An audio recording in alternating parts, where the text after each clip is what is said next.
कब आराम करते हैं, ये विष्णु सहस्त्रनाम अर्चना आप लोग करते हैं, बहुत ही अच्छा है।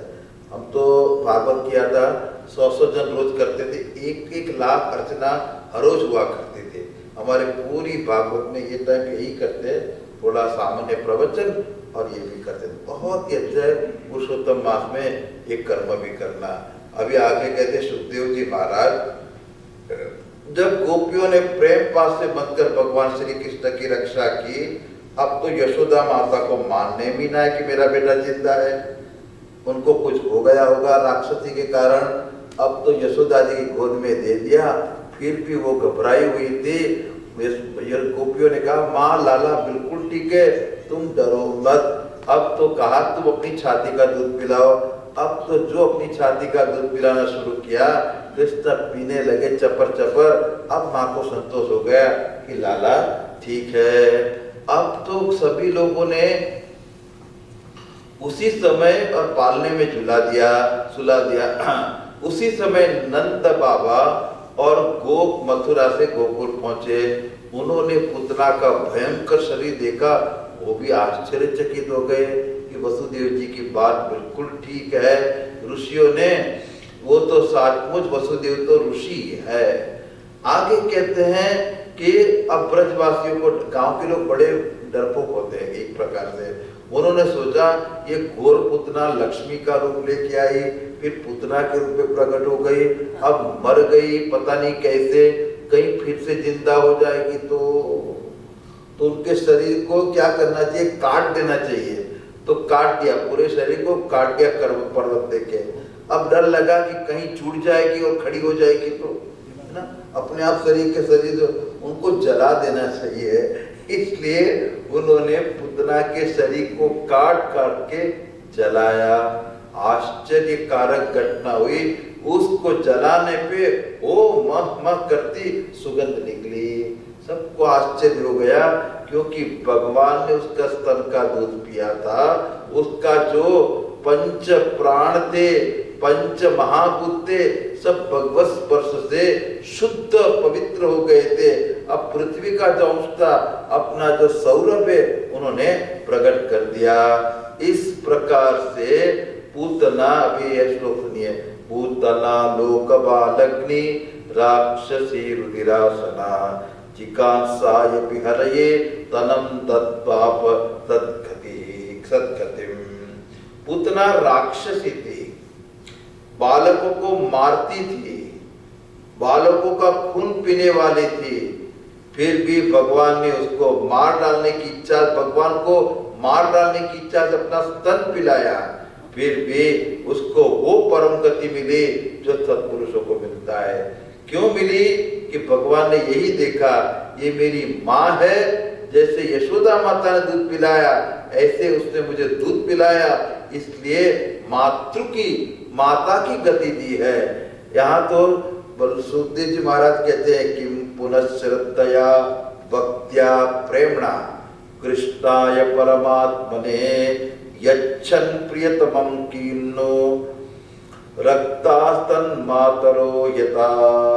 यहाँ तो कहते हैं कि ऐसी स्थिति में परब्रह्म परमात्मा को, भगवान श्री कृष्ण को श्रद्धा सहित भक्ति से माता के समान अनुराग पूर्वक अपनी जो प्रिय वस्तु प्रदान करता है, समर्पित करता है, उसकी गति में क्या कहना। आप जानते, वृंदावन की सब गैयों ने अपने थनों का दूध कृष्ण को पिलाया, सब गोपियों ने अपने छाती का दूध कृष्ण को पिलाया, सबने प्रेम से दूध पिलाया। अब उसकी गति में क्या पूछना, इसको कैमुतिक न्याय कहते हैं। किमु वक्तव्यम इति कैमुतक। जब एक पूतना ने दूध पिलाया तो मातृगति में, तो फिर जो प्रेम से श्रद्धा से गोपी यशोदा ने दूध पिलाया, उनकी क्या गति, उनमें कोई संशय नहीं है। यहाँ तो भगवान कहते, यशोदा माता को तो मैं सिंहासन पर बिठाकर तीनों काल उनकी पूजा करूंगा, फिर भी उनके उपकार से मैं ऋणी नहीं हो सकता हूँ। इस प्रकार की बात की है। अब तो कहते हैं कि इनके बाद नंद बाबा को बड़ा आश्चर्य हुआ। उन्होंने पूरी कथना सुनी और कहा कि भगवान की कृपा से नंद बाबा कहते हमारा बेटा मृत्यु के मुख से लौट के आ गया। अभी एक ही भगवान की बाल लीला श्रीमद् भागवत में ये लीला ऐसी है, जिनके श्रवण से पुण्य होता है, ये वर्णन यही है और कोई लीला में नहीं है। एतत् पूतना मोक्षम कृष्णस्यात्मकमद्भुतम शृणुया श्रद्धया मर्त्यो गोविंदे लभते रतिम। जो पूतना मोक्ष भगवान श्री कृष्ण की अद्भुत बाल लीला है, जो मनुष्य श्रद्धा पूर्वक इनका श्रवण करता है, जिसका आप कर रहे हैं, उसे भगवान श्री कृष्ण के प्रति प्रेम की प्राप्ति हो जाती है। आप सबका मन कहाँ लग जाएगा? श्याम सुंदर के चरणों में लग जाएगा। इस प्रकार से ये कथा यहाँ पूरी होती है। आगे कहते हैं कृष्ण गोविंद हरे मुरारे हे नाथ नारायण वासुदेव राजोवाच। अब देखो, जिसकी मृत्यु 1.5 दिन में होने वाली है, वो राजा परीक्षित की रुचि देखो कथा सुनने में। उन्होंने कहा कि भगवान की और जो लीला हो उनको सुनाए। मृत्यु का उनको कोई डर नहीं है, वो आनंद आ रहा है। ये ना अवतारेण भगवान हरिरीश्वर करोति कर्णरम्याणि मनोज्ञानि च न प्रभो। भगवान श्री कृष्ण ने अवतार धारण करके जो जो सुनने में मधुर लीला की है, वो मेरे हृदय को बहुत प्रिय लगती है। उनके श्रवण मात्र से भगवत संबंधी कथा में जो अरुचि है वो दूर होके रुचि उत्पन्न हो जाती है। आप उनका वर्णन करिए। अब तो सुखदेव जी भी प्रसन्न हो गए। बारंबार भागवत में वर्णन आता है, बीच बीच में सुखदेव जी समाधि में चले जाते हैं, बीच बीच में परीक्षित भी समाधि में चले जाते हैं। बहुत कष्ट करके समाधि के बाहर आके वो वर्णन करते हैं और ये श्रवण करते हैं। अब देखिए, ये बच्चा जब 3 महीने का होता है तब करवट बदलता है। आपको मालूम है, जो विद्यार्थी को तो जानता है, करवट बदलता है। एक दिन की बात है, ये हर रोज होता था, बलराम कृष्ण को अलग करते दोनों रोने लगते। ये दोनों को साथ में ही सुलाना पड़ता था। एक बार बलराम जी थोड़े बड़े हैं, उन्होंने कुछ मीठी आवाज की, बच्चे तो आवाज करते रहते हैं, ये सुन के कृष्ण को लगा जो सो रहे थे, ये आवाज कहाँ से आ रही है। पट करके अपना करवट बदल दिया, उन्होंने भी अपना करवट बदल दिया। दोनों की आंख से आंख मिली, छाती से छाती मिली और प्रेम से दोनों आलिंगन किया। अब तो माँ ने देख लिया कि भाई ये बड़ा आनंद का उत्सव है कि कृष्ण ने करवट बदला, इसको भी उत्सव मनाओ। देखो, घर में कोई ना कोई बहाना बना के रोज उत्सव मनाना है ना। हम लोग ने कल लगा कि नहीं जन्माष्टमी है, भूल ही गए जन्माष्टमी कल है, जब मनाओ तो जन्माष्टमी है। आज रुक्मिणी विवाह, आज रुक्मिणी विवाह है। इस प्रकार से आज हमको गुरु ने मंत्र दीक्षा दी थी, वो दिन का उत्सव करो। आज क्या हुआ था, हम पहली बार हिंदू टेम्पल में आए थे, वो दिन का उत्सव करो। आज कौन सा उत्सव हो रहा है आपके घर में? आज तो महाराज मैं पहली बार मैं बद्रीनाथ की यात्रा की थी, वो दिन उसकी मनाते हैं। तो कोई ना कोई निमित्त बना के क्या करो, ब्राह्मणों को दो दक्षिणा, भगवान की करो पूजा और खूब माल मिश्री बने, माल मिठाई बने, सबको बांटो। हर रोज घर में 3 चीज स्वाहा स्वाहा होना चाहिए और घर में खनाखन मिठाई छिलनी चाहिए और हर रोज दान होना चाहिए। ये हिंदू का घर उत्सव प्रिय है, हम लोग यहाँ उत्सव होना चाहिए। इसलिए आगे कहते हैं भगवान ने तो करवट बदल दी। अब तो यशोदा जी ने ब्राह्मणों को बुलाया और कहा कि उत्सव करो, भगवान का अभिषेक किया। ये अभिषेक भगवान को भी बहुत अच्छा लगता है और हमारे शंकर भगवान को और अच्छा लगता है। शंकर अभिषेक प्रियो ही शिव, अलंकार प्रियो विष्णु, नमस्कार प्रिय आदित्य, सूर्य भगवान और ब्राह्मण भोजन प्रिय है। इस प्रकार का भोजन प्रिय, दुनिया में लोगों में प्रिय है, इस प्रकार का वर्णन आता है।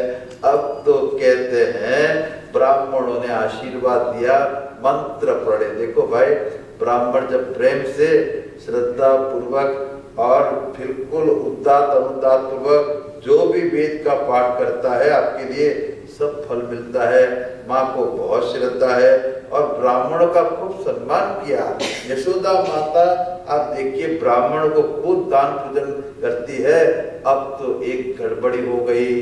क्या भगवान के लिए उत्सव होता है और भगवान को ही भूल गई यशोदा। जिनके लिए पार्टी हो रही है वो यशोदा माता पार्टी करने लगी। ये किटी पार्टी क्या होती है? इसी प्रकार की पार्टी होने लगे। गांव में आप गए तो बच्चे को लिए उस समय ये जो क्रेडल पेडल नहीं होता था, ये जो घर में वर्षा की ऋतु में जो उनका छकड़ा है ना, मानी काट, उसके आगे का भाग में नीचे कपड़ा लगा देते थे और उस पे बच्चे को सुला देते हैं। तो छकड़े के नीचे कृष्ण को सुला दिया और छकड़े के ऊपर दूध दही मिठाई रख दिया और यशोदा माता आए हुए लोगों के साथ हंस खेल के खाने पीने में लग गई। भगवान ने सोचा मैं वैकुंठ से आया और मेरी माँ तो पार्टी कर रही है, मेरी ओर देखती नहीं है। जब भगवान से आपकी दृष्टि हटती है उसी समय कोई ना कोई विघ्न आ जाता है। श्री कृष्ण ने अपने पांव उछालना शुरू किया, रोना शुरू किया, कोई सुनने वाला नहीं था। उस छकड़े में एक शकटासुर नाम का असुर आके बैठ गया था। भगवान के चरण लगते ही वो उलट गया, उस पे दूध दही घी सब गिर गया, सब लौट के आ गए। अब तो मालूम न पड़े इतना भारी छकड़ा और ये 3 महीने का बालक इसके नीचे था, बच गया। माँ ने उठा लिया कि महात्माओं पंडितों आपके आशीर्वाद से मेरा बेटा ठीक है। कुछ बच्चों ने कहा कि माँ यशोदा इस लाला के चरण से ये उलट गया है। किसी ने बात मानी नहीं, इतना छोटा बच्चा थोड़ी उसको फेंक सकता है। इस प्रकार से फिर से अभिषेक हुआ, फिर से पूजा हुई, फिर दान हुआ।